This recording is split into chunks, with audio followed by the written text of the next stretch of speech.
நம்ம கண்ணுக்கு முன்னால எவ்வளவு பேர் தர்காவுக்கு போறாங்க, எத்தனை பேர் வரதட்சணை வாங்குறான், தாயத்து தகடு கட்டுறான். நம்ம குடும்பத்தார்ல எல்லாம் ஏகத்துவாதியா? ஒவ்வொருத்தரும் கேட்டு பாருங்க. நம்ம ஏகத்துவத்தில் இருக்கிறோம். இன்னைக்கு குடும்பத்தில் உள்ளவங்க தர்காவிலே முட்டுகிறார்கள், வரதட்சணையிலே மூழ்குகிறார்கள், மார்க்கத்திற்கு மாற்றமான காரியத்தில் ஈடுபடுகிறார்கள். நெஞ்சிலே கை வைத்து கேட்டு பாருங்கள், இதற்காக நான் செய்த தாவா என்ன? குடும்பத்திற்கு தாவா செய்தோமா?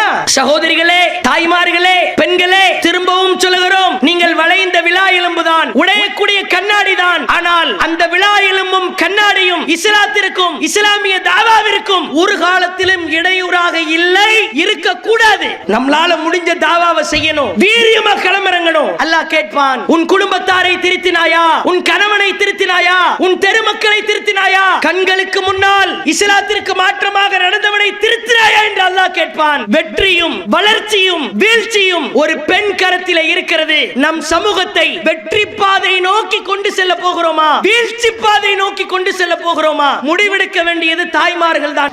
கண்ணியத்திற்குரிய எல்லாம் வல்ல ஏக இறைவனின் அடியார்கள, தாய்மார்கள, சகோதர சகோதரிகள, அல்லாஹுவின் மகத்தான பேரருளால் இஸ்லாமிய மார்க்கம் தொடர்பான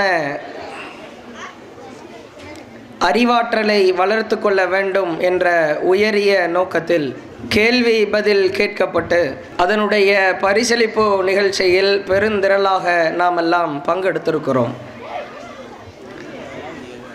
இந்த நல்ல தருணத்தில் இஸ்லாமிய மார்க்கம், இஸ்லாமிய கல்வி தொடர்பாக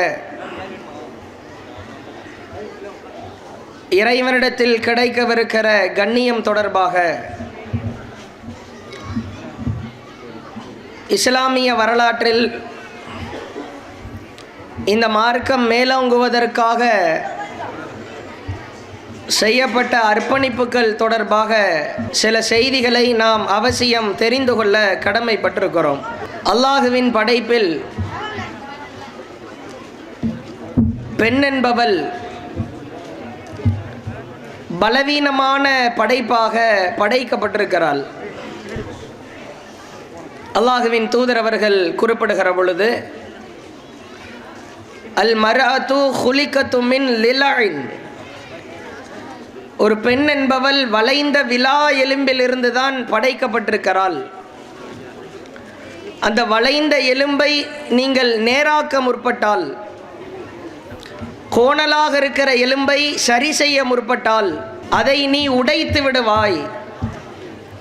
உடைத்தல் என்பது ஒன்று தலாக்கில் முடியும் அல்லது குலாவிலே முடியும் என்று ஆண்களுக்கு எச்சரிக்கை விடுக்கிறார்கள்.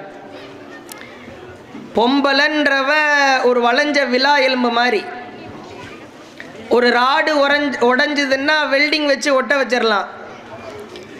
எலும்பு உடைகிறது என்றால் நவீன கால அறிவியல் வளர்ச்சியிலேயே ஒட்ட வைப்பதற்கு மிகுந்த சிரமத்தை அனுபவிக்கிறார்கள். ஒரு ஃபெவி குயிக்க வச்சோ ஃபெவி ஸ்டிக்கை வச்சோ ஒட்ட வைக்கிற மேட்ரு இல்லை. பெண் என்பவள் வளைந்த விலா எலும்பை போன்றவள் தான். அந்த கோணலாக இருக்கிற நிலையிலேயே நீ அனுபவித்துக்கொள் என்று அல்லாஹுவின் தூதர் அவர்கள் உபதேசம் செய்கிறார்கள். ஒரு நாள்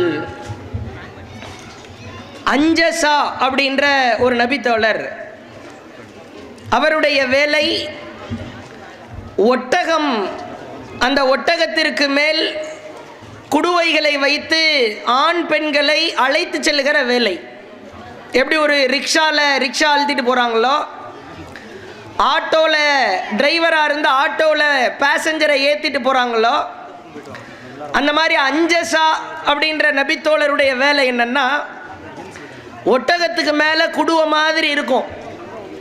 அந்த குடுவையில் ஆண்கள் பெண்கள் எல்லாம் ஏறுவாங்க. அவங்க எந்த இடத்துல இறங்கணும்னு சொல்கிறாங்களோ அங்கே இறக்கி விட்டுட்டு சில பொருளாதாரத்தை பெற்றுக்கொள்வார். இந்த வேலை. இந்த நபித்தோழர் ஒரு நாள் ஒட்டகத்தை ஓட்டிச் செல்கிறார். ஒட்டகத்திற்கு மேலே பெண்கள் அமர்ந்திருக்கிறார்கள். சவாரி, பெண்களுடைய சவாரி. இவர் என்ன செய்கிறார்? ஒட்டகத்தை வேகமாக கயிறை பிடித்து இழுக்கிறார். மேலே எடுக்கிற குடுவை அப்படியே கொஞ்சம் அசைகிறது வேகமாக. அல்லாஹ்வுடைய தூதர் இந்த சம்பவத்தை பார்த்து கொண்டிருக்கிற பொழுது யா அஞ்சசா அப்படின்னு கூப்பிடுறாங்க. ஓ அஞ்சசாவே, ருவைதக பில் கவாரீர், ஒட்டகத்திற்கு மேலே இருக்கிற கண்ணாடி குடுவையை நொறுக்கி விடாதே, ரொம்ப கவனமா ஹேண்டில் பண்ணு. ஒட்டகத்துக்கு மேலே என்ன இருக்குது தெரியுமா? கண்ணாடி குடுவை இருக்கிறது. அதை நொறுக்கி விட்டால், உடைத்து விட்டால் அதை ஒட்ட வைக்க இயலாது என்று அஞ்சசாவை பார்த்து அல்லாஹுவின் தூதர் அறிவுரை சொன்னார்கள் என்ற செய்தியை சஹீஹ் முஸ்லிமிலே பார்க்கிறோம். பெண் என்பவள் வளைந்த விலா எலும்பு என்று ஒரு செய்தி, பெண் என்பவள் கண்ணாடி குடுவையை போன்றவள். இது ஆண்கள் எல்லாம் விளங்கிட்டா குடும்பத்தில் ஏற்படுற பிரச்சனை, சண்டை சச்சரவுகள் பெரும்பாலும் இதுக்கு முடிவு கொண்டு வந்துட முடியும். பெண் என்பவள் கண்ணாடி குடுவை மாதிரி. ஒரு கண்ணாடி குடுவையை போட்டு தாறுமாறா உடைச்சா நமக்கு தான் பாதிப்பு, லாஸ், இழப்பு நமக்குத்தான். அது நம் கைகளில் கால்களைத்தான் பதம் பார்க்கும். பெண் என்பவள் பலவீனமான படைப்பு தான். பலவீனங்கள் ஆண்களை காட்டிலும் பெண்களுக்கு அந்த இரக்க சுவாபம் என்பது அதிகமாக இருக்கும். வெகு சீக்கிரத்திலே அவர்கள் கண்ணீரை பொலபொலவென்று கொட்டி விடுவார்கள். ஒரு கரடு முரடான வார்த்தைகளை தாங்க மாட்டார்கள். ஒரு கடுமையான விஷயத்தை ஏற்க இயலாது. 4 வார்த்தைகள் திட்டிவிட்டால், ஒரு ஆம்பளை பையனை திட்டுங்க, என்னத்தை திட்டினாலும் ஆள் ஜம்முன்னு நிற்பான், அவ்வளோதானா முடிஞ்சா சரி நெக்ஸ்ட் டைம் இதை விட அதிகமாக திட்டுக்கண்டு போயிடுவான். ஆனால் ஒரு பெண்ணை திட்டுகிற பொழுது லேசா திட்டுனா கூட, அதனால தான் ஆம்பளை பையனை வளர்க்கும் போதே 2 அடியை போடும்போது அழுவான். என்னடா பொம்பளை பிள்ளை மாதிரி அழுதுகிட்டு இருக்கிற, இப்படி சொல்லித்தான் ஆம்பளை பையனே வளர்ப்பாங்களே. இப்போ இந்த அழுக, இந்த சென்டிமெண்ட்டு, இந்த பலவீனம், இதுவெல்லாம் பொம்பளைங்களுக்கே உரிய ஒரு கேரக்டரு அப்படின்றத உலகம் தெளிவாக விளங்கி வைத்திருக்கிறது. அதில் மாற்று கருத்து இல்லை. இதை கணவன்மார்கள் விளங்கிட்டாங்க அப்படின்னா குடும்பத்தில் பிரச்சனைக்கு வேலையே இல்லை. பொம்பளைன்னா அப்படித்தான், சின்ன விஷயத்தை கருவேப்பிலை மேட்ரை பெரிய பாறாங்கல்லாம் ஆக்குவா. பாறாங்கல் மேட்ரு நம்ம அம்மா பாத்ரூமில் கால் உடஞ்சி மண்டை கிண்டெல்லாம் உடஞ்சிருக்கும், ஃபோனை போட்டு உங்கள் அம்மா லேசாக விழுந்துட்டாங்க, மண்டை 2ஆக போயிடுச்சு, இப்படி லேசாக கடந்து போயிடுவாங்க. அவங்களுக்கு பெரிய விஷயம் சின்னதாக தெரியும், சின்ன விஷயம் பெருசாக தெரியும். இது பெண்களுடைய இயற்கை குணம் என்று அல்லாஹ்வுடைய தூதர் விளக்குகிறார்கள். இந்த விஷயத்தை ஏன் சொல்றேன்? பெண்கள் என்பவள் பலவீனமானவள் தான், வளைந்த விலா எலும்பு தான், கண்ணாடி குடுவை தான். ஆனால் இஸ்லாமிய மார்க்கத்தை அறிந்து கொள்கிற விஷயத்தில், இஸ்லாமிய மார்க்கத்தை பிரச்சாரம் செய்கிற விஷயத்தில், இஸ்லாமிய மார்க்கத்தை உலகத்திற்கு பறைசாற்றுகிற விஷயத்தில் அவள் பலவீனமானவள் அல்ல. பலவீனம் எதுல தான்? உன் படைப்புல, உன் கேரக்டர்ல, உன் குணத்துல, உன் பேச்சில, உன் நடவடிக்கையில, உன்னுடைய மற்ற அங்க அவயங்களில் தான். இஸ்லாம்னு வந்துட்டா கெத்து மாஸ். பெண்கள்னா ஆண்களை தூக்கி சாப்பிடுகிற வகையில், ஆண்களுக்கு சற்றும் குறைவில்லாத வகையில் பெண்களுடைய தியாகம், பெண்களுடைய வீரியம், பெண்களுடைய பங்களிப்பு, பெண்களுடைய அர்ப்பணிப்பு இஸ்லாத்திற்காக மகத்தானது. பலவீனம்னா எல்லாத்திலையும் பலவீனம்னு தலையில கை வைக்க சொல்லல மார்க்கம். அல்லாஹ்வின் தூதர் காலத்தில் பெண் என்பவள் நம்மள மாதிரி தானே, இதே குணம் படைச்சவங்க, இதே கேரக்டர் உள்ளவங்க, இதே மாதிரியான படைப்பு தான். ஆனால் இஸ்லாமிய மார்க்கத்திற்காக அவர்கள் செய்த அளப்பரிய தியாகம், அவர்கள் ஈடுபட்ட அந்த கஷ்டங்கள், சிரமங்கள், கணவனுக்கு பணிவிடை செய்ய வேண்டும், பிள்ளைகளை பராமரிக்க வேண்டும், பெற்றோர்களை கவனிக்க வேண்டும், கணவனின் குடும்பத்தாரை கவனிக்க வேண்டும். அனைத்திற்கும் மத்தியில் இஸ்லாத்திற்காக அவள் ஒதுக்குகிற நேரம் அளப்பரியது. இஸ்லாமிய பிரச்சாரத்தை நெஞ்சிலே சுமந்தவாறு உலகத்திற்கு பெண்கள் பறைசாற்றி இருக்கிறார்கள். ஏகத்துவ கொள்கையை முழங்கியிருக்கிறார்கள். ஏகத்துவத்திற்கு எதிராக யாரெல்லாம் களம் கண்டார்களோ அவர்களுக்கு சரமாரியாக சம்மட்டி அடி அடித்திருக்கிறார்கள். வரலாறு சொல்லுகிறது. ஆச்சரியமாக இருக்கிறது. பெண்ணுடைய படைப்புக்கு நேர் எதிர். ஒரு பொம்பளையால எப்படி முடியும் அப்படி நம்ம நினைக்கிறோம். ஆமாம், பெண்ணால் தான் முடியும் என்று சாதித்து காட்டியிருக்கிறார்கள். வளைஞ்ச விலா எலும்பு தான், கண்ணாடி குடுவை தான். அதுக்குன்னு எங்களை லேசு மாசா நினைச்சிடக்கூடாது, சாதாரணமாக நினைத்து விடக் கூடாது என்பதில் பெண்கள் உச்சகட்ட வெறித்தனத்தை காட்டியிருக்கிறார்கள் இஸ்லாமிய மார்க்க விஷயத்தில். உதாரணத்துக்கு ஒன்று, பெண்களிலேயே அதிகமான ஹதீஸுகளை அறிவித்தவர்கள் யாரு அப்படின்னு கேட்டா நமக்கெல்லாம் தெரியும். யாரு? ஆயிஷா ரலியல்லாஹு அன்ஹா, அபு ஹுரைரா ரலியல்லாஹு அவர்கள். ஒட்டுமொத்த ஆண்கள் பெண்கள் நபித்தோழர்கள் நபித்தோழியர்கள்ல முத தரத்துல ஹதீஸை அறிவித்ததில் முன்னணியில் இருப்பது அபு ஹுரைரா ரலியல்லாஹு அன்ஹு தான். அபு ஹுரைரா ரலியல்லாஹு அன்ஹு 5400, ஆயிஷா ரலியல்லாஹு அன்ஹா 2210. டிஃபரெண்ட் பார்த்துக்கங்க. அபு ஹுரைரா ரலியல்லாஹு அன்ஹுக்கு இதுதான் வேலையே.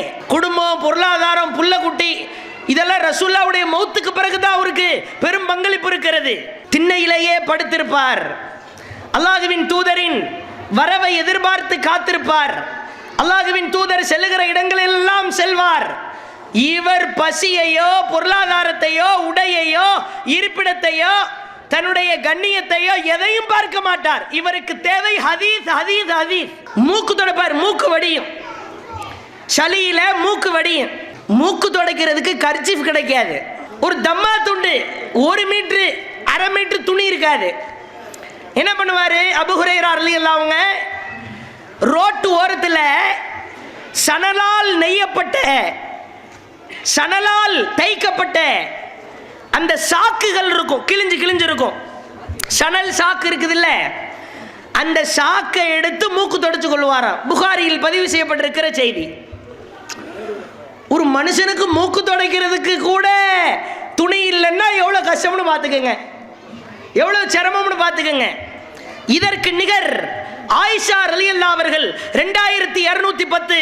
இப்பொழுது சில தரவுகளை வாசிக்கிறேன். இஸ்லாமிய பெண்கள் சிங்கம் போல் கர்ஜித்திருக்கிறார்கள் என்பதற்கு அற்புதமான சான்று. 2210 ஆயிஷா ரலியல்லாஹு அன்ஹா. உம்மு சலமா 378 செய்திகள். அஸ்மா பின்த் யஸீத் 81 செய்தி. Maimuna bint al Harith 76. Umm Habiba 65. Hafsa 60. Asma bint Umais 60. Asma bint Abu Bakr ரலியல்லாஹு மகள் 58 செய்தி. Umm Hani 46. Umm Atiyya 40. Fatima bint Qais 36. Lubaba bint Harith 30. Umm Qais 22. Rufai bint al Muawwidh 21. Fatima bint Muhammad, யார் இவங்க? ரசூலுல்லாஹ்வுடைய மகள் 18 செய்தி. Hawla 15 செய்தி. Umm Sulaym 14. Subaiya 12. Ash Shifa 12. Busr bint Safwan 11. Zainab பின்த் ஜக்ஷ் ரசூலுல்லாஹ்வுடைய wife 11. உம்மு குல்சூம் பின்த் உக்பா 10. சஃபியா பின்த் ஹுயை 10. உம்மு Hisham பின்த் Haritha 10. இது மாதிரி ஒரு செய்தி அறிவிச்சவங்க வரைக்கும் லிஸ்ட் எடுத்து வச்சிருக்கிறேன். இப்போ நான் உங்கள்கிட்ட 36 நபித்தோழிய பெண்மணி வாசிச்சிருக்கிறேன். இன்னொரு 35 லிஸ்ட்ல இருக்கிறாங்க. கொஞ்சம் யோசித்து பாருங்கள். இவர்கள் அறிவித்த செய்தி சல்லு கமா ரஅய்துமூனி உஸல்லி, என்னை எவ்வாறு தொழக்கண்டீர்களோ அவ்வாறு தொழுங்கள். ஆயிஷா அறிவிக்கிறார். அதை கேட்டு உம்மு சலமா அறிவிக்கிறது கிடையாது. அப்படி அறிவிக்கிற கஷ்டமா? வந்திருக்கிறீங்க, ஒருத்தருக்கு ஒரு செய்தி தெரியணும், ஒருத்தர் கேட்டு எல்லாத்துக்கும் சொல்லிடலாம். அந்த பஞ்சாயத்தே கிடையாது. இந்த 378, 81, 76, 65, 60, 55 எல்லாம் தனித்த செய்திகள். ஒவ்வொருவரும் தனித்து அறிவித்த செய்திகள். உம்மு ஹபீபா அறிவித்ததை ஹப்சா அறிவிச்சிருக்க மாட்டாங்க. ஹப்சா அறிவிச்சதை அஸ்மா பின்த் உமைஸ் அறிவிச்சிருக்க மாட்டாங்க. அஸ்மா பின்த் உமைஸ் அறிவிச்சதை உம்மு குல்சூம் அறிவிச்சிருக்க மாட்டாங்க. உம்மு குல்சூம் அறிவிச்சதை ஃபாத்திமா அறிவிச்சிருக்க மாட்டாங்க. எல்லாம் தனித்த செய்திகள். இஸ்லாமிய வரலாற்றில் ஹதீஸ்களில் பெண்களுடைய அளப்பரிய பங்களிப்பை பார்த்தீர்களா? இவங்கள யாரு? ஆயிஷா ரலியல்லாஹு அன்ஹா 2210 செய்தி அறிவித்திருக்கிறார்கள். இதற்கு அடுத்து பெண்கள்ல யார் தெரியுமா? உம்மு சலமா 378 செய்தி. கம்பேர் பண்ணி பாருங்க. ஆயிஷா ரலியல்லாஹு அன்ஹா 2000 சொச்சம், உம்மு சலமா ரலியல்லாஹு அன்ஹா 378. அதுக்கு கீழே தான் போகுது லிஸ்டே. இந்த 2000க்கும் 378க்கும் நடுவில் எந்த பெண்ணும் கிடையாது, ஆண்கள் இருக்கிறார்கள். அது தனி. பெண்களால் இஸ்லாமிய புரட்சியில் பலதரப்பட்ட விதைகளை தூவ முடிந்திருக்கிறது. எங்களாலும் ஹதீஸை அறிவிக்க முடியும். ஆண்களுக்கு நிகர் பெண்கள் என்பதை நாங்கள் நிரூபித்து காட்டுவோம் என்பதை காட்டியிருக்கிறார்கள். மொத்த செய்தி எவ்வளவு தெரியுமா? பெண்கள் மாத்திரம் அறிவிச்ச செய்தி 6735 செய்தி. புகாரி, முஸ்லிம், அபுதாவுது, இப்னு மாஜா, அஹ்மது. நபி தோழியர்களால் அறிவிக்கப்பட்ட செய்திகள் மாத்திரம் 6000க்கு நெருக்கம். இவங்களுக்கு சமைக்கிற வேலை இல்லையா? கணவன் பிள்ளைகளை பராமரிக்கிற வேலைகள் இல்லையா? பெற்றோர்கள் மாமனார் மாமியார் இருந்தாங்க தான், ஆனாலும் இஸ்லாத்தை விட்டு கொடுத்துருவனா? இஸ்லாத்திற்காக நான் தியாகம் செய்ய மாட்டேனா? என்னால் முடிந்த அளவிற்கு இஸ்லாமிய மார்க்கத்தை வளர்ப்பதற்காக இஸ்லாமிய மார்க்கத்தினுடைய தியாகத்தை என் மூலமாக நான் நிரூபிப்பேன் என்பதை நிரூபித்து காட்டியிருக்கிறார்கள். இன்னைக்குள்ள பெண்கள் எல்லாம் ரொம்ப அலட்சியமா இருக்கிறோம். நம்மளால எல்லா வேலையும் பார்க்க முடியுது. வீடுகளுக்கு தேவையான, குடும்பத்தாருக்கு தேவையான அனைத்து வேலைகளிலும் நம்மால் ஈடுபட முடிகிறது. மார்க்க பணிகள் என்று வந்துவிட்டால் அலட்சியம் மேலிடுகிறது. அல்லாஹ் கேட்பானா இல்லையா? ஏண்டா அப்படியே உல்டாவா எடுத்துக்கங்க. உன்னைய நான் பலவீனமா படைச்சேன், கண்ணாடி குடுவ மாதிரி, வளைஞ்ச எலும்பு மாதிரி தான். இத்தனை பெண்களால் இஸ்லாத்திற்காக உரம் போட முடியும் என்றால், விதை தூவ முடியும் என்றால் உன்னால் முடியாதா? அல்லாஹ் சகோதரிகளை பார்த்து கேட்பானா இல்லையா? பெண்களிடத்தில் அந்த கேள்விகள் இருக்கிறதா இல்லையா? ஒரு பெண் நினைத்தால் அந்த குடும்பத்தையே தலைகீழாக மாற்றி விடலாம். இஸ்லாத்தின் மீது இருக்கிற ஆர்வம் அதிகமாக இருக்கணும். இன்னைக்கு பெண்கள் நம்மள பல பேர் ஓய்வு நேரத்தில் இருக்கிறோம். இஸ்லாத்தின் மீது தொடர்பு இருக்கிறதா? ஆண்கள் வேலைக்கு செல்வார்கள், கடை வீதிக்கு செல்வார்கள், பொருளாதாரத்தை சம்பாதிக்க போவாங்க. அதுவும் சொந்த தொழில் உள்ளவங்க பெர்சன்டேஜில் ரொம்ப கம்மி, குறைவு. யார்கிட்டயாவது வேலைக்கு போய் நிற்பார்கள். உட்காருவதற்கே நேரம் இருக்காது. சேரை கொடுத்துட மாட்டானா? கொஞ்ச நேரம் உட்கார்ந்துட மாட்டோமா? மதியம் உணவு இடைவேளை குறிப்பிட்ட நேரம் கடுமையாக சிரமப்பட்டு உழைப்பாங்க. ஆனால் ஓய்வு நேரத்தில் அல்லாஹ்வை நினைக்கணும், மாற்றுக்கருத்து இல்லை. ஆண்களை காட்டிலும் பெண்களுக்கு அதிகமான ஓய்வு நேரங்கள் இருக்கிறதா இல்லையா? நாம் நினைத்தால் மார்க்க கல்வியை எப்படியெல்லாம் கற்றுக்கொள்ள முடியும்? குர்ஆனோடு, ஹதீஸோடு, அல்லாஹுவின் மார்க்கத்தோடு, அல்லாஹுவின் தூதரின் பொன்மொழிகளோடு நம்முடைய தொடர்பு எப்படி இருக்கிறது யோசித்து பாருங்கள்.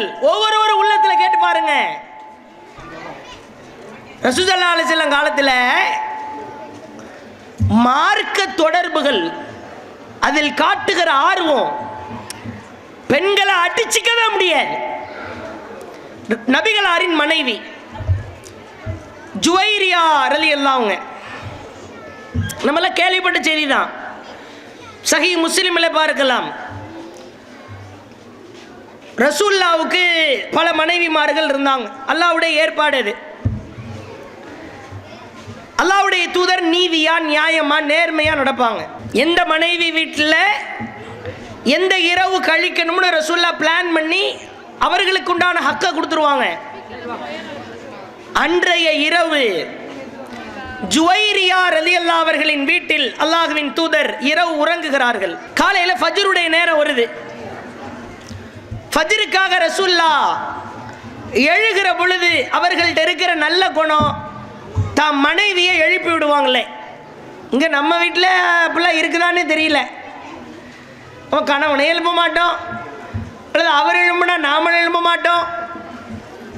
ஏதோ ஒரு வகையில் அப்படியே மிஸ் அண்டர்ஸ்டாண்டிங்காகவே ஓடிக்கிட்டு இருக்கும். ஆனால் ரசூலுல்லாஹ் அப்படி கிடையாது. மனைவி உறங்கி கொண்டிருந்தால் மனைவியை எழுப்பி விடுவாங்க. அதனால தான் ரசூலுல்லாஹ் சொன்னாங்க, பெஸ்ட் ஹஸ்பண்ட் அண்ட் ஒய்ஃப், சிறந்த கணவன் மனைவி யார் தெரியுமா? உங்களில் ஒருவர் அதிகாலையில் தன் மனைவி உறங்கி கொண்டிருந்தால் அவளை தொழுகைக்கு எழுப்புவார். எழ மறுத்தால் முகத்திலே லேசாக தண்ணீர் தெளித்து எழுப்புவார். இவர்தான் சிறந்த கணவர் அப்படின்னாங்க. ஒருவேளை கணவன் தூங்கி கொண்டிருக்கிறார், தொழுகைக்கு எழுப்புறோம், எழுந்திருக்கல, அவர் எழ மறுத்தால் ரஷத் ஃபி வஜ்ஹிஹா, அவருடைய முகத்திலே தண்ணீர் தெளித்து எழுப்பி விடுவாள். அவள்தான் சிறந்த மனைவின்னாங்க. இதை தாண்டா இவள் நாள் எதிர்பார்த்துக்கிட்டு இருந்தேன்னு வெறித்தனத்தை தீத்துறக்கூடாது. நாளைக்கு சுடுதண்ணி எடுத்து முகரக்கட்டையில் ஊற்றிட்டீங்கன்னா அவிஞ்சு போயிடும். ரசூலுல்லாஹ் அவ்வளவு டீப்பாக சொல்கிறாங்க. மனைவி எழுப்பி விட்டு போ தொழுகைக்கு, கணவனை எழுப்பி விடு, எலும்புலையா லேசாக தெளிச்சு விடு. ரஷத்துன்னு அப்படி தெளிக்கிறதுன்னு அர்த்தம், ஸ்ப்ரே பண்ணுறது. அதுக்கு தான் சொல்லுவாங்க அரபியில் ரஷத்துன்னு. அந்த கேரக்டர் ரசூலுல்லாஹ்வுக்கு உண்டு. தன் மனைவி எழுப்புறாங்க. ரசூலுல்லாஹ் ஒளி செஞ்சுட்டு பள்ளிக்கு கிளம்புகிற பொழுது இந்த அம்மா ஜுவைரியா என்ன பண்ணிட்டாங்க, முசல்லாவை எடுத்து விரித்து சுன்னத்துல ஆரம்பிச்சிட்டாங்க. ரசூலுல்லாஹ் பள்ளிவாசலுக்கு போயிட்டாங்க. அல்லாஹ்வுடைய தூதர் ஃபர்ஸ்ட் பாயிண்ட் முடிஞ்சிருச்சு. பள்ளிவாசலுக்கு போயாச்சு. இவங்க வீட்டில் தொழுகைக்கு தயாராகி நிற்கிறார்கள். ரசூலுல்லாஹ் ஃபஜ்ர் தொழுதுட்டு ரிட்டன் வீட்டுக்கு வர்றாங்க. ஜுவைரியா ரலியல்லாஹு அவர்கள் ஃபஜ்ர் தொழுகைக்காக எழுந்த பொழுது எந்த இடத்திலே முசல்லாவை விரித்து அமர்ந்திருந்தாரோ அதே இடத்தில் அமர்ந்திருக்கிறார். ரசூலுல்லாஹ் பார்க்குறாங்க. அல்லாஹ்வுடைய தூதர் வீட்டுக்கு வந்ததற்கு பிறகு ஒரு தேவை நிமித்தமா வேலை விஷயமா என்ன பண்ணிடுறாங்க, ஒரு 5-10 நிமிஷத்தில் திரும்ப வெளியே போயிடுறாங்க. சஹீஹ் முஸ்லிமில் பார்க்கலாம். வெளியே செல்கிற பொழுது ஜுவைரியா ரலியல்லாஹு அவர்கள் அதே இடத்துல அமர்ந்திருக்கிறாங்க. ரசூலுல்லாஹ் போயிட்டு சும்ம ரஜஅ பஅத அன் அல்ஹா வஹிய ஜாலிசா, அல்லாஹ்வின் தூதர் அவர்கள் லுஹாவுடைய நேரம் முடிவடைகிற சூழல்ல வீட்டுக்கு திரும்பி வர்றாங்க. லுஹாவுடைய நேரம் இருக்குது, அதாவது சூரியன் உதிச்சதிலிருந்து சூரியன் உச்சி வர்றதுக்கு முன்னாடி வரைக்கும் லுஹா நேரம். உதாரணத்துக்கு ஒரு அதிகாலையில் ஒரு 7 to ஒரு 11 வரைக்கும் லுஹாவுடைய நேரம் சொல்லுவாங்க. அதில் லுஹா தொழுகன்னு ஒரு தொழுகை இருக்குது. 2 ரக்காத்து, 4 ரக்காத்து, 6 ரக்காத்து, 8 ரக்காத்து தொழுகலும் அல்லாஹ்வுடைய தூதர் அதை வலியுறுத்தி தொழுதிருக்கிறாங்க. இப்போ காலையில் ஃபஜ்ரு தொழுது விட்டு வேலை நிமித்தமாக வெளியேறிய அல்லாஹ்வுடைய தூதரவர்கள் வீடு திரும்புகிறார்கள். லுஹாவுடைய நேரம் முடிவடைகிற நேரம் ஒரு 3 மணி நேரம் இடைவேளை இருக்கும். வந்து பார்த்தா ரசூலுல்லாஹ்வுக்கு ஆச்சரியம். தன் மனைவிட கேட்குறாங்க, மா ஜில்தி அலல் ஹாலில்லதி ஃபாரக்துகி அலைஹா, நான் உன்கிட்ட இருந்து உன்னை பிரிஞ்சு வேலை விஷயமா வெளியே போனேனே, அந்த நேரத்திலிருந்து இந்த நேரம் வரைக்கும் இங்கேயே நீ அமர்ந்திருக்கிறாயா? ரசூலுல்லாஹ் கேட்குறாங்க. யார்கிட்ட? தன் ஒய்ஃப்ட. இந்த கேள்வி எப்போ வரும்? ஒருத்தர் மக்ரிபுக்கு வர்றாரு பள்ளிவாசலுக்கு, குர்ஆன் எடுத்து ஓப்பன் பண்ணிட்டாரு, ஓதிக்கிட்டு இருக்கிறாரு. இஷாவுக்கு வர்றாரு, மோதியாரு மோதின் பாங்கு சொல்ல வர்றாரு, ஓதிக்கிட்டு இருக்காருன்னா பெருசாக அந்த கேள்வி வராது. மக்ரிபுக்கு வந்தாரு, குர்ஆன் ஓதிக்கிட்டு இருக்காருன்னு போயிடுவார். ஒருத்தர் இஷாவில் குர்ஆன் ஓத ஆரம்பிக்கிறாரு, காலையில் ஃபஜ்ருக்கு முஅத்தின் பாங்கு சொல்ல வந்தா அப்பவும் குர்ஆன் ஓதிக்கிட்டு இருக்காரு. அப்போ தான் கேட்பாங்க, பாய் நீங்கள் இன்னும் வீட்டுக்கு போலையா, இன்னும் குர்ஆன் தான் ஓதிக்கிட்டு இருக்கீங்களா? நேரம் அதிகரிக்கிற பொழுது, இடைவேளை அதிகரிக்கிற பொழுதுதான் ஆச்சரியமான கேள்விகள் வரும். அல்லாஹ்வுடைய தூதர் கேட்கிறார்கள், நான் உன்னை விட்டுட்டு போன நேரத்திலிருந்து இப்போ வரைக்கும் நீ இந்த இடத்தை விட்டு எழுந்திருக்கலையா? இல்லை. ரசூலுல்லாஹ் கேட்குறாங்க, என்ன செய்து கொண்டிருக்கிறாய்? நான் அல்லாஹ்வை துதித்து கொண்டிருக்கிறேன். ரசூலுல்லாஹ் ஒரு அற்புதமான, அதிசயமான, ஆச்சரியமான ஒரு கிஃப்ட், மாபெரும் ஒரு பரிசை ஜுவைரியா ரலியல்லாஹு அவர்களுக்கு வழங்குகிறார்கள்.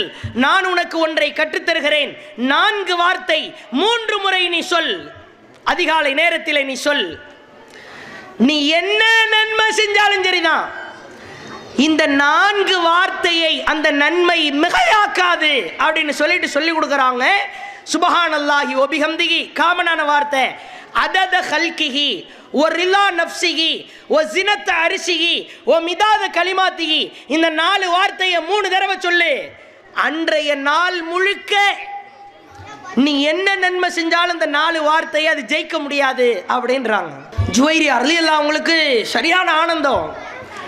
மரணிக்கிற தருவாய் வரைக்கும் இந்த வார்த்தைகளை நான் ஓதிக்கொண்டிருந்தேன் என்று சஹீஹ் முஸ்லிமிலே ஜுவைரியா ரலியல்லாஹு அவர்கள் எடுத்துரைக்கிற செய்தியை பார்க்கிறோம். கொஞ்சம் யோசித்து பாருங்கள்.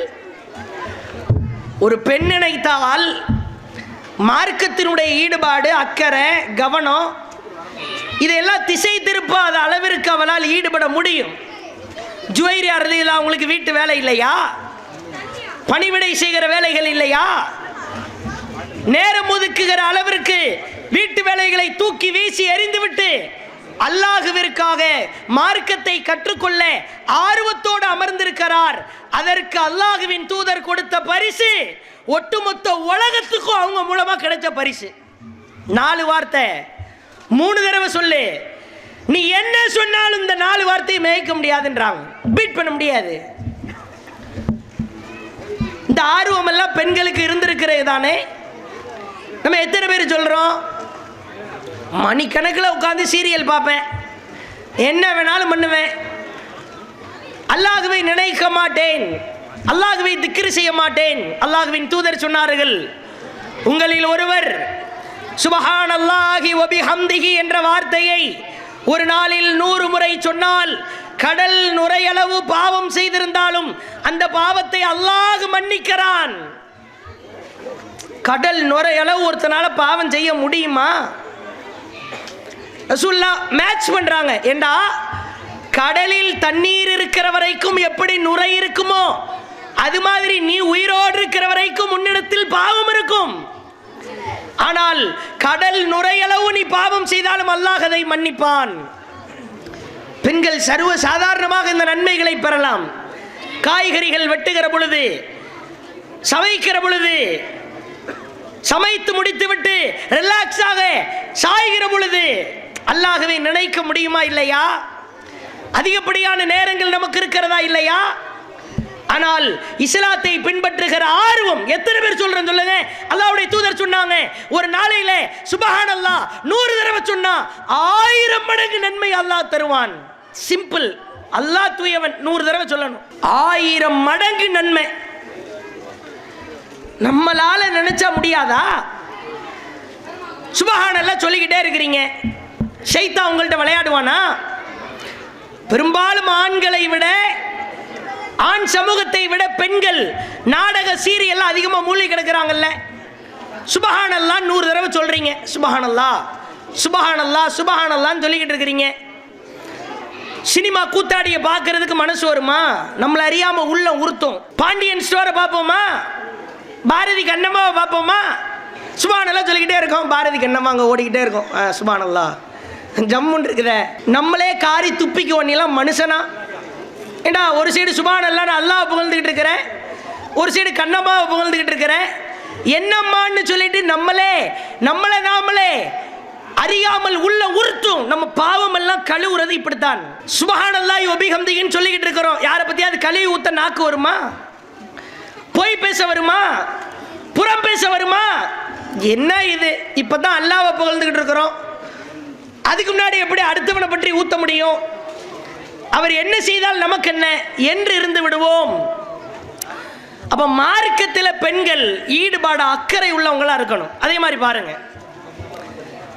ரசூல் ஸல்லல்லாஹு அலைஹி வஸல்லம் காலத்துல உம்மு யாக்கூப் அப்படின்ற ஒரு பெண்மணி, சஹாபிய பெண்மணி, இப்னு மஸ்ஊத் ரலியல்லாஹு அன்ஹு ஒரு செய்தி அறிவிக்கிறாங்க. லஅனல்லாஹுல் வாசிமாத் வல் மூதசிமாத் வல் முத்தனம்மிசாத் வல் முத்தஃபல்லிஜாத் லில் ஹுஸ்னில் முகையிராத்தி ஹல்கல்லாஹ். பச்சை குத்தி விடுகிற பெண்கள், பச்சை குத்துகிற பெண்கள், ஒட்டுமுடி வைக்கிற பெண்கள், ஒட்டுமுடி வைத்து விடும் பெண்கள், அழகிற்காக பற்களை அறத்தால் தேய்த்து வரிசைப்படுத்துகிற பெண்கள், புருவ முடிகளை நீக்குகிற பெண்கள், அல்லாஹ்வுடைய படைப்பில் மாற்றம் ஏற்படுத்துகிற பெண்களை லஅனல்லாஹ், அல்லாஹ் சபிக்கிறான் அப்படின்னு ரசூலுல்லாஹ்ட்ட இருந்து கேட்ட செய்தியை இப்னு மஸ்ஊத் ரலியல்லாஹு அன்ஹு அறிவிக்கிறாங்க.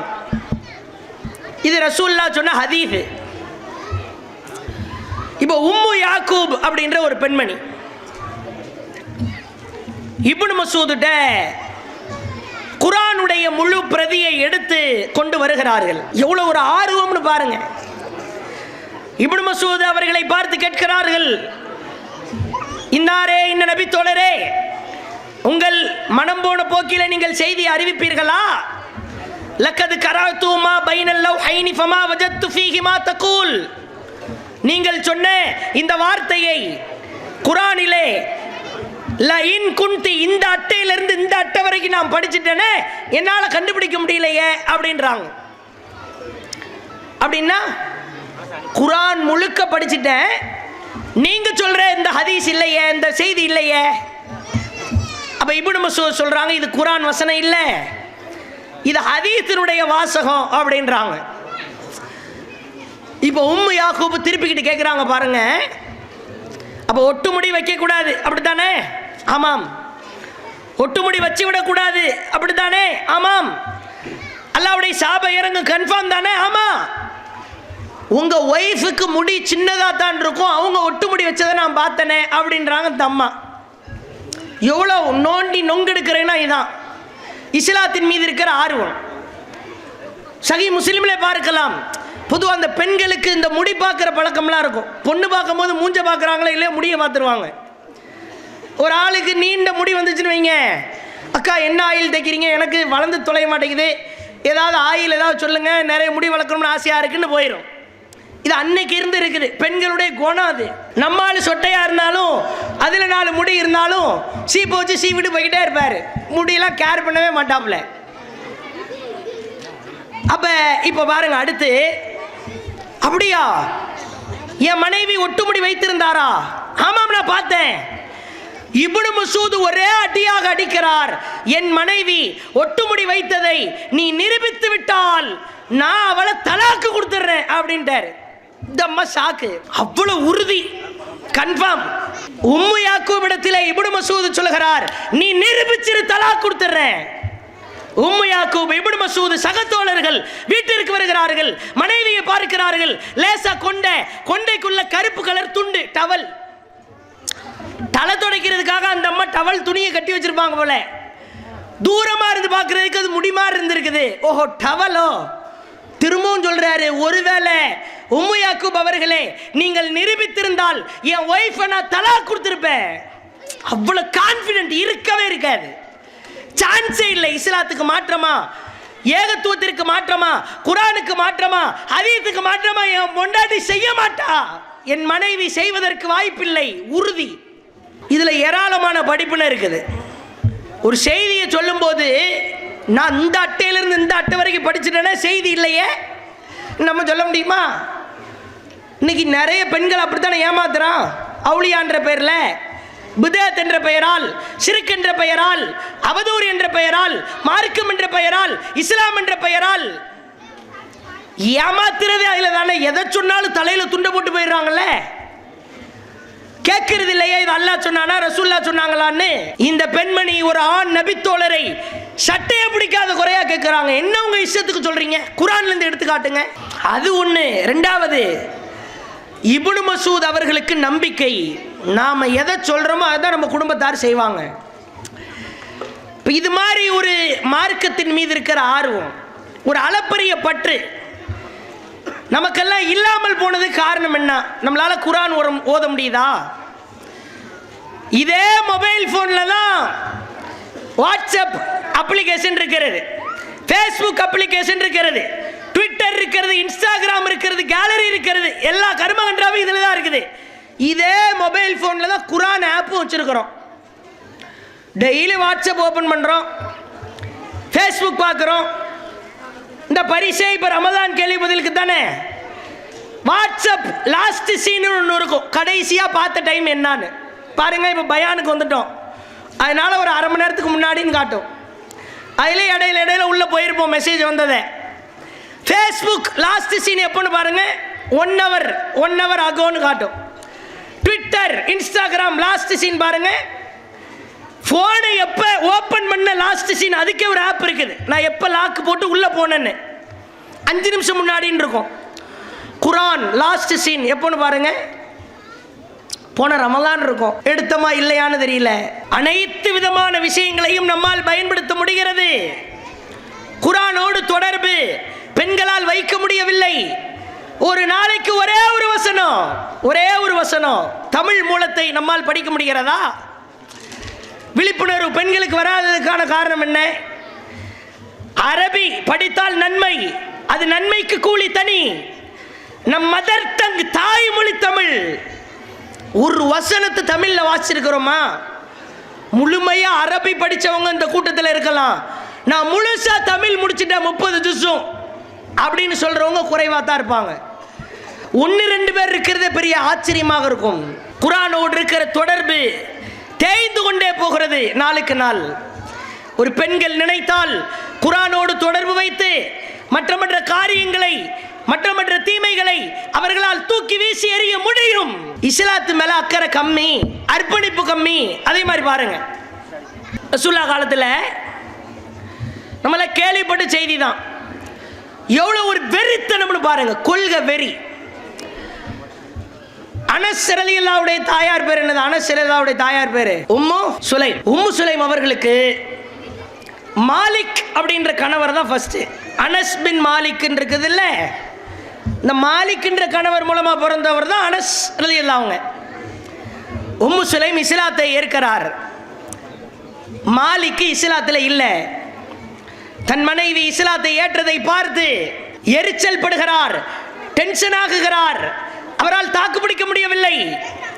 ஒரு கட்டத்தில் உம்மு சுலைமை விட்டு ஓடோடுகிறார். எந்த ஊருக்கு போனாரோ அந்த இடத்துல மௌத்தா போயிடுறார், காஃபிராவே மௌத்தாயிடுறார். உம்மு சுலைம் அவர்கள் விதவை ஆகிறார். சின்னோண்டு பையன், ஒரு 5 வயசு 6 வயசு தான் இருக்கும் அனஸ் ரலியல்லாஹு அவங்களுக்கு. அந்த நேரத்தில் கணவருடைய மரணம். அப்ப அந்த பெண்ணுடைய வயசை பார்த்துக்கங்க, இள வயசு.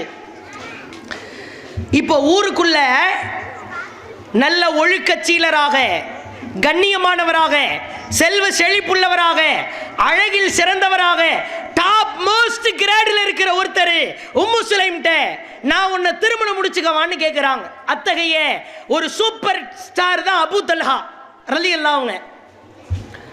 அழகு, அறிவு, ஒழுக்கம், பொருளாதாரம் எதிலையுமே குறை கிடையாது.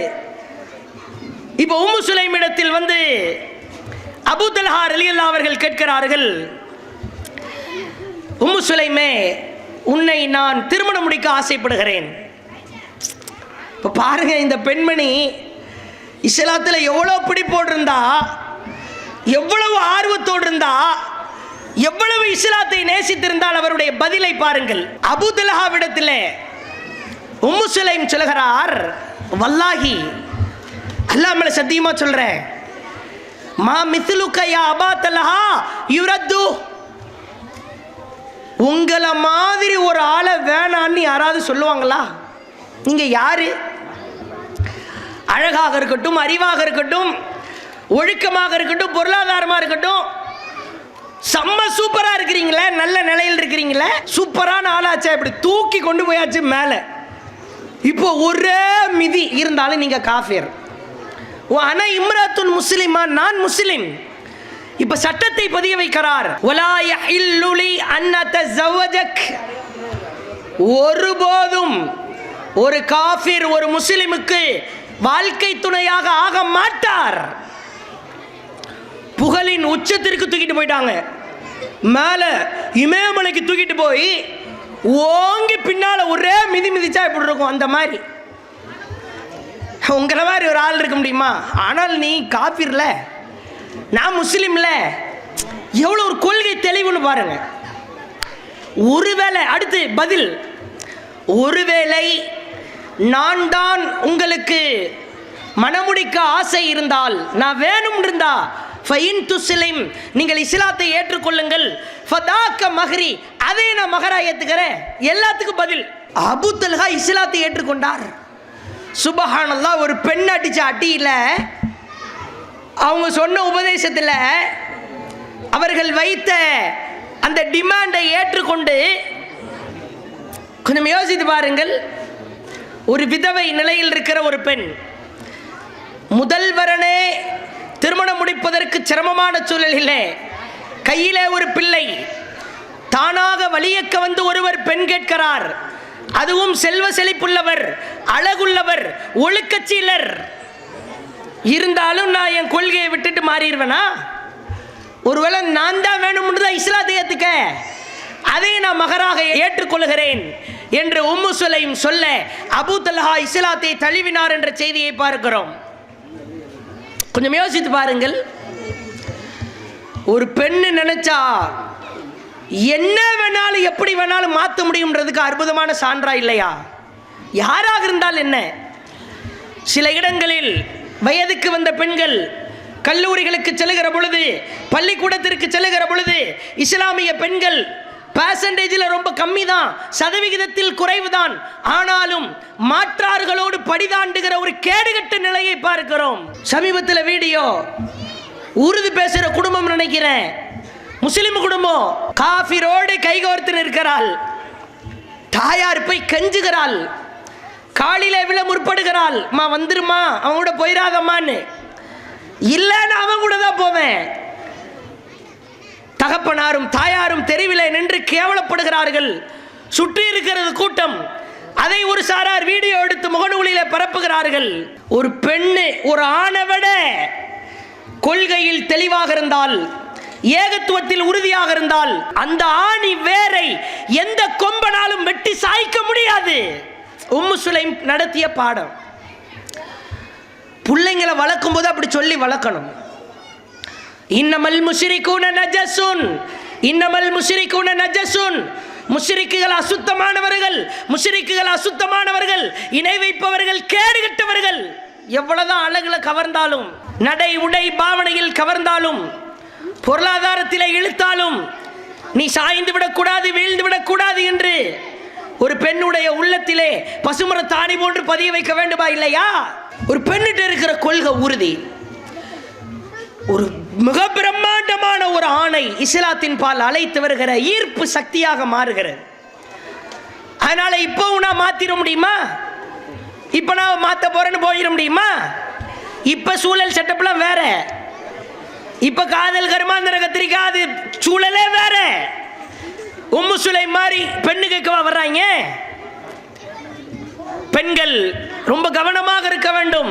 சமீபத்தில் பாருங்க, புள்ளி பாய் அப்ளிகேஷன் ஒரு ஆப்.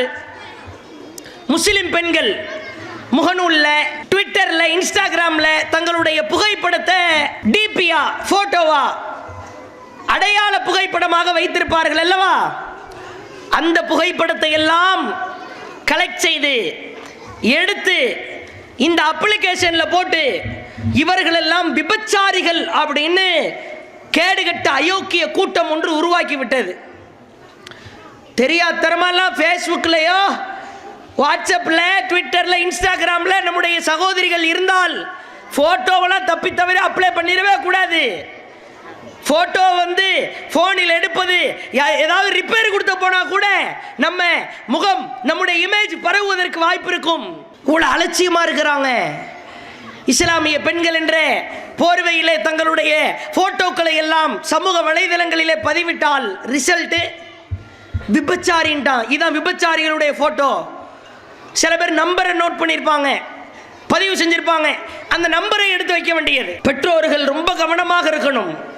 அதே மாதிரி பாருங்க, அல்லாஹ்வின் தூதரவர்கள் காலத்தில் பிள்ளைகளை வளர்ப்பதில் பெற்றோர்களுக்கு அவ்வளவு அலாதி பங்கு இருந்தது. ஒரு தாய், ஒரு அன்னை, பிள்ளையை பெற்றெடுத்த தாய் நினைத்தால் நம்முடைய பிள்ளைகளை எப்படி வேண்டுமானாலும் செதுக்க முடியும். ரசூலுல்லாஹி அலைஹி வஸல்லம் காலத்தில் சிறிய சிறிய பிள்ளைகள் எல்லாம் அதிகமான சூறாக்களை மனனம் செய்தார்கள். பெண்கள் தான். அம்ராவின் சகோதரி சொல்கிறார், ஜுமாவுடைய நேரத்திலே அல்லாஹ்வின் தூதர் மெம்பரில் நின்று கொண்டு காஃப் வல் குர்ஆனில் மஜீத் என்ற அத்தியாயத்தை ஓதுவார்கள். கிட்டத்தட்ட 45 வசனம் உடைய அத்தியாயம். இதை முழுசா நான் மனனம் செஞ்சேன். எப்படி? ஃபிய்ய ரசூலுல்லாஹி ஸல்லல்லாஹு அலைஹி வஸல்லம், அல்லாஹ்வின் தூதரின் நாவில் இருந்து இதை நான் மனனம் செய்தேன். இன்னைக்கு என்ன பண்றோம்? பெண் பிள்ளைகளை பெற்றெடுத்தவர்கள், ஆண் பிள்ளைகளை பெற்றெடுத்தவர்கள் சிறு வயதிலேயே போனை கொடுக்கிறோம். செல்போன் மோகம். குடும்பத்தோடு உட்கார்ந்து கும்மி அடிக்க வேண்டியது. இந்திய தொலைக்காட்சிகளில் முதன்முறையாக எல்லார் வீட்டிலையும் ஓடுது. சினிமா, நாடகம். தாய் பார்க்குறாங்க, புள்ள மட்டும் பார்க்க கூடாதுன்னு எப்படி பார்க்காம இருப்பான்? நீங்க எல்லா நாடகத்தையும் வரிசையா பார்ப்பீங்க, சினிமா படத்தை பார்ப்பீர்கள்.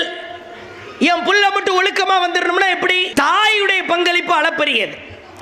ரசூலுல்லாஹி அலைஹி வஸல்லம் காலத்தில் அஸ்மா பின்த் அபூபக்கர், அப்துல்லாஹ் பின் ஜுபைர் என்ற தன்னுடைய மகனை அவ்வளவு ஒரு அளப்பரிய மகனாக வார்த்தெடுத்தார்கள்.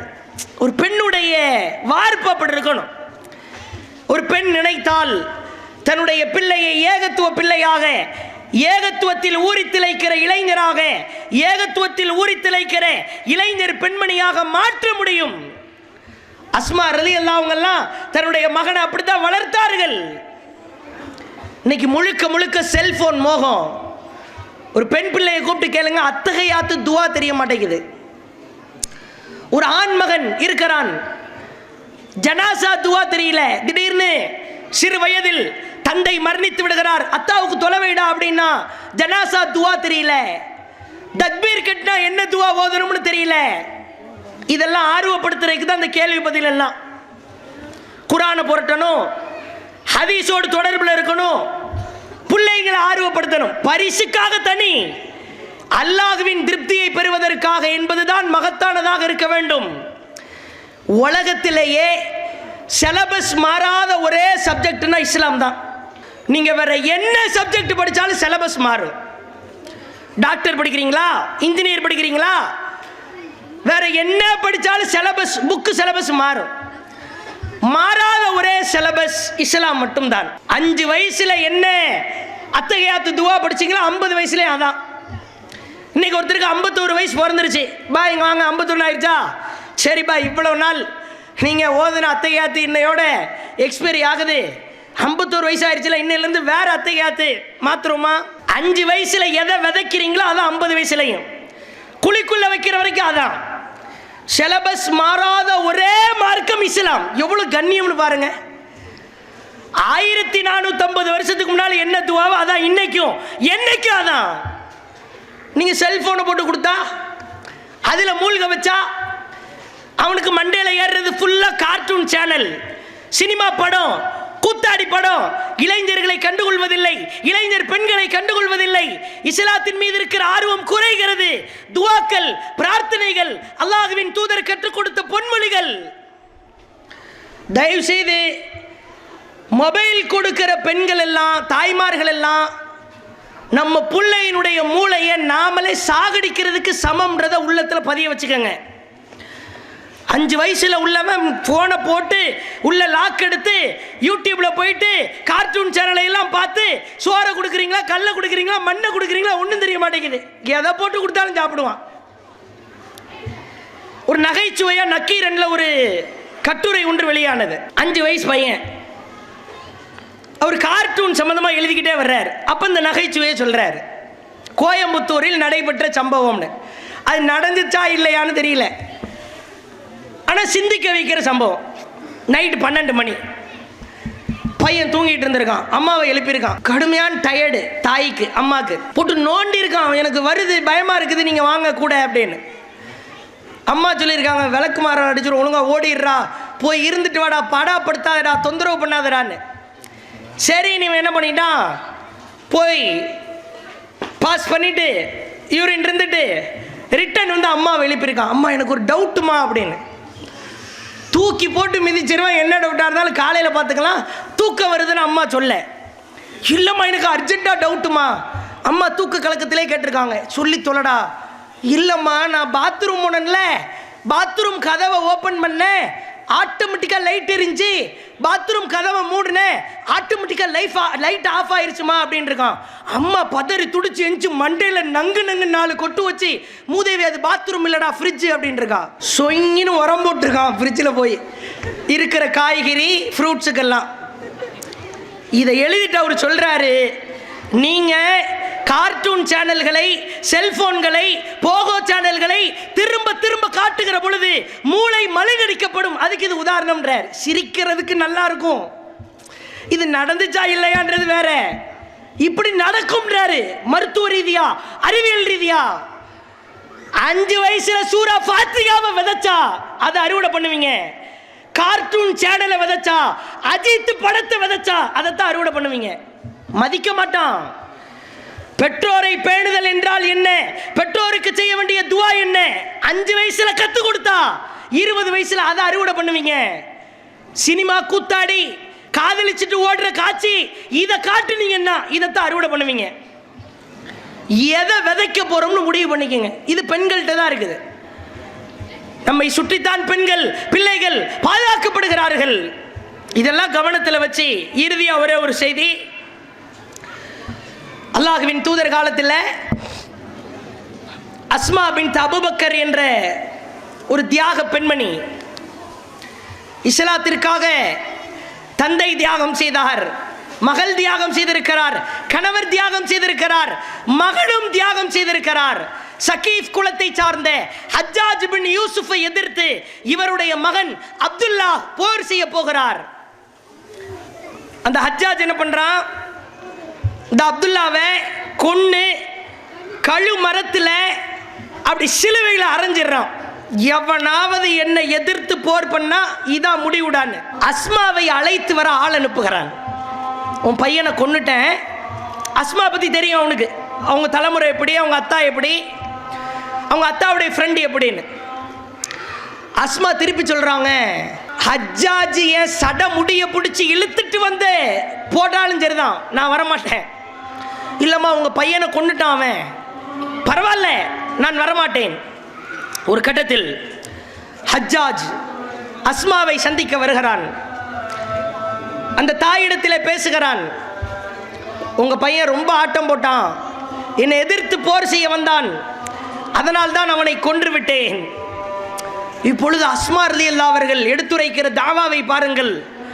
அஸ்மா சொல்கிறார், ஓ ஹஜ்ஜாஜே, அஃப்ஸத் அலைஹி துன்யா, என் மகனுடைய இந்த உலக வாழ்க்கையை நீ சீரழித்திருக்கலாம். வ அஃப்ஸதத் அலைக ஆகிரதிக், உன் மறுமை வாழ்க்கையை என் மகன் நாசமாக்கி விட்டான். தெரியும்டா, சகீப் குலத்தை சார்ந்த கேடுகட்டவன் நீதான் என்று அல்லாஹ்வின் தூதர் சொன்னார்கள். அது இன்று நடந்திருக்கிறது. நீ என் மகனை கொன்றிருக்கலாம், நான் அதுக்காகத்தான் அவனை வளர்த்தேன், ஏகத்துவத்திற்காக. சுருப்பால் அடிச்ச மாதிரி திரும்பி போறான். பிறகு பாருங்கள், அந்த சிலுவையிலே அறையப்பட்ட அப்துல்லாவை எடுத்து யூதர்களுடைய அடக்கத்தலத்திலே ஹஜ்ஜாஜ் அடக்கம் செய்ய ஆர்டர் போடுகிறான். அடக்கம் செய்யப்படுகிறார். அஸ்மா நடைபயணமாக மக்காவிலிருந்து அவனுடைய இடத்திற்கு வந்து தன் மகன் அடக்கம் செய்யப்பட்ட இடத்திலே குழி தோண்ட சொல்லி தன் மகனை, செத்த சடலத்தை, பிரேதத்தை, ஜனாசாவை தன் கையில சுமந்தவாறு மக்காவிற்கு தூக்கி கொண்டு வந்து குழி தோண்டி அடக்கம் செய்கிறார். சொல்லிட்டு சொல்றாங்க, நான் ஏன் இப்படி செஞ்சேன் தெரியுமா, என் பையன் வீரன், இஸ்லாத்திற்காக வாழ்ந்தவன், நானும் இஸ்லாத்திற்காக வாழ்கிறேன், என் குடும்பம் இஸ்லாத்திற்காக வாழ்ந்த குடும்பம்.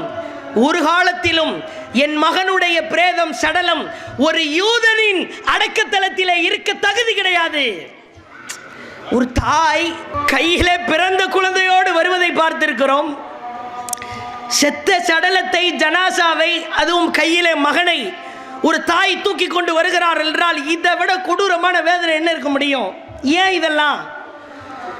இஸ்லாத்திற்காக என்னால் எவ்வளவு தியாகம் செய்ய முடியுமோ அவ்வளவு செய்ய வேண்டும் என்ற வெறித்தனம். மார்க்கத்திற்கு முரணாக களமிறங்குகிறானா, அவனை எதிர்த்து என் கணவர் செல்வார், மரணிக்கிறாரா என் மகன் செல்வார், மரணிக்கிறாரா நான் செல்வேன். நம்ம கண்ணுக்கு முன்னால எவ்வளவு பேர் தர்காவுக்கு போறாங்க, எத்தனை பேர் வரதட்சணை வாங்குறான், தாயத்து தகடு கட்டுறான். நம்ம குடும்பத்தாரில் எல்லாம் ஏகத்துவாதியா? ஒவ்வொருத்தரும் கேட்டு பாருங்க. நம்ம ஏகத்துவத்தில் இருக்கிறோம். இன்னைக்கு குடும்பத்தில் உள்ளவங்க தர்காவிலே முட்டுகிறார்கள், வரதட்சணையிலே மூழ்குகிறார்கள், மார்க்கத்திற்கு மாற்றமான காரியத்தில் ஈடுபடுகிறார்கள். வந்திருக்கிற பெண்கள் ஒவ்வொருவரும் நெஞ்சிலே கை வைத்து கேட்டு பாருங்கள், இதற்காக நான் செய்த தாவா என்ன? ஒரு ஜமாத்தா இருந்தா தான் தாவா செய்யணுமா? அது பெரிய தாவா. குடும்பத்திற்கு தாவா செய்தோமா? சகோதரிகளே, தாய்மார்களே, பெண்களே, திரும்பவும் சொல்லுகிறோம், நீங்கள் வளைந்த விழா எலும்புதான், உடையக்கூடிய கண்ணாடி தான். ஆனால் அந்த விழா எலும்பும் கண்ணாடியும் இஸ்லாத்திற்கும் இஸ்லாமிய தாவாவிற்கும் ஒரு காலத்திலும் இடையூறாக இல்லை, இருக்கக்கூடாது. நம்மளால முடிஞ்ச தாவாவை செய்யணும், வீரியமா களமிறங்கணும். அல்லாஹ் கேட்பான், ஏமா உன்னால உன் புருஷனுக்கு பணிவிட செய்ய முடிஞ்சு, சோறு ஊட்டி விட முடிஞ்சு, எல்லாம் செய்ய முடிஞ்சு, தாவா செய்ய முடியலையா? அல்லாஹ் கேட்பான், உன் குடும்பத்தாரை திருத்தினாயா, உன் கணவனை திருத்தினாயா, உன் தெருமக்களை திருத்தினாயா? கண்களுக்கு முன்னால் இஸ்லாத்திற்கு மாற்றமாக நடந்தவனை திருத்திராயா என்று அல்லாஹ் கேட்பான். வெற்றியும் வளர்ச்சியும் வீழ்ச்சியும் ஒரு பெண் கரத்தில் இருக்கிறது. நம் சமூகத்தை வெற்றி பாதை நோக்கி கொண்டு செல்ல போகிறோமா, வீழ்ச்சி பாதை நோக்கி கொண்டு செல்ல போகிறோமா, முடிவெடுக்க வேண்டியது தாய்மார்கள் தான் என்று கூறி முடித்துக் கொள்கிறேன். வாஹிர் தஅவானா அனில் ஹம்துலில்லாஹி ரப்பில் ஆலமீன். வாய்ப்பளித்ததற்கு ஜஸாக்குமுல்லாஹு கைரா. அஸ்ஸலாமு அலைக்கும் வரஹ்மத்துல்லாஹி வபரகாத்துஹு. அல்லாஹு அக்பர், அல்லாஹு அக்பர்.